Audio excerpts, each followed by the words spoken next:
suami tidak bisa, Masya Allah, tidak bisa memenuhi kewajiban, tidak bisa memberikan nafkah, suami tidak bisa memberikan tempat tinggal, maka ketika itu istri punya hak gugat cerai. Punya hak. Bukan harus gugat cerai, tapi dia punya hak untuk gugat cerai. Kemudian para ulama menyebutkan termasuk ini, termasuk tidak memberikan nafkah yang layak kalau suaminya bakhil sekali. Itu boleh gugat cerai? Boleh. Suami Ustaz ngasih nafkah tapi nggak cukup. Ini kita bicara boleh ya. Disebutkan oleh para ulama dalam kitab-kitab fikih mereka, Ibnu Qudamah dan kitabnya Al-Mughni. Yang kedua, apabila sang suami suka menghinakan istri, baik menghinakan dengan ucapan, dicaci maki istrinya, dijelek-jelekin istrinya, dilaknat istrinya, atau dipukul istrinya tanpa sebab yang syar'i, maka tatkala itu boleh dia menggugat cerai, walaupun peristiwa itu sekali terjadi. Nggak main-main ya. Al-Khalil menyebutkan tentang hal ini, walahat tatlik bid-dhararil bayyin walau lam tashhadil bayyina bitakarruri. Artinya boleh perempuan ini minta diceraikan gara-gara dia suka disakitin, jelas dia disakitin dengan tampak, dengan jelas, walaupun tidak berulang kali.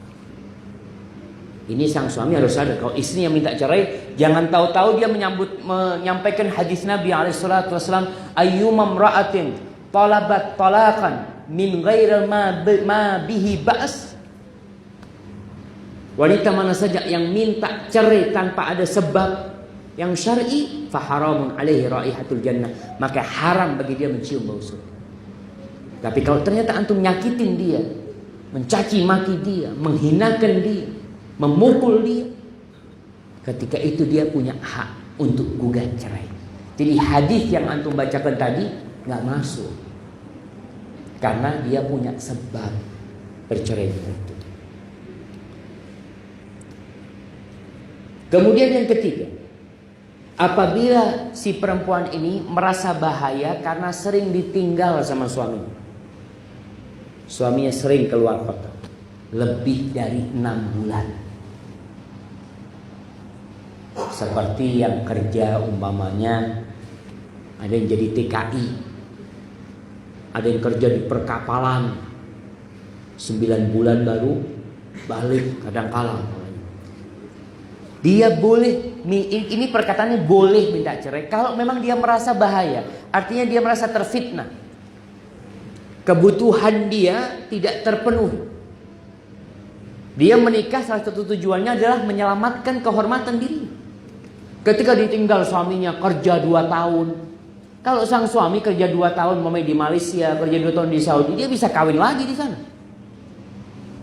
Dan banyak anda jumpain, mereka kawin lagi, tapi istrinya nggak bisa.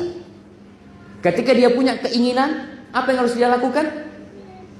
Ya dia gugat cerai. Enggak, sudah anak nggak kuat, sudah ditinggal kayak gini terus anak nggak kuat. Boleh dia gugat cerai. Imam Ahmad pernah ditanya, kam lirrajul an yaghiba an ahli, berapa lama seorang lelaki meninggalkan istrinya dalam safar? Beliau mengatakan 6 bulan. Jadi 6 bulan istri gue cerai. Tapi kalau istri ridho, ahlan wa sahlan. Ada istri-istri yang senang ditinggal suaminya lama-lama. Gak apa-apa mas, yang penting fulusnya ditransfer. Ada tuh suami yang istri kayak gitu, gak apa-apa, berarti gak ada masalah. Sang istri tidak ada masalah dengan suaminya meninggalkan dia, berarti gak perlu dia gugat cerai. Yang keempat, kalau suaminya dipenjara, ditahan. Karena kasus apa? Ditahan dalam waktu yang lama, kemudian sang istri merasa aduh nggak kuat anak kalau seperti ini, bahaya. Bukan sang istri, ada yang mengatakan istri yang tidak setia sama suaminya, bukan. Tapi ada masalah agama yang harus dijaga. Ketika dia punya keinginan tidak tersalurkan, kemudian dia bisa berzina, maka di situ diperbolehkan bagi dia untuk gugat cerai, untuk gugat cerai. Kemudian yang kelima, para ulama menyebutkan kalau melihat suaminya memiliki aib yang nyata, Seperti suaminya nggak bisa punya anak, mandul suaminya, atau suaminya impoten, atau suaminya punya penyakit yang ganas, yang apa istilahnya, yang menular, yang berbahaya. Boleh istri gugat cerai? Boleh. Suami kena aib umpama, na'udzubillah min dzalik, boleh gugat cerai. Kita bicara boleh ya, bukan dianjurkan. Tidak dianjurkan dia merawat suaminya bagi suami yang sudah taubat umpamanya. Kemudian yang keenam disebutkan para ulama, kejahatan suaminya dari sisi dia tidak beribadah kepada Allah Jalla Jalla. Suaminya nggak sholat, suaminya pelaku sihir, perdukunan, suaminya suka main judi, apalagi berzina.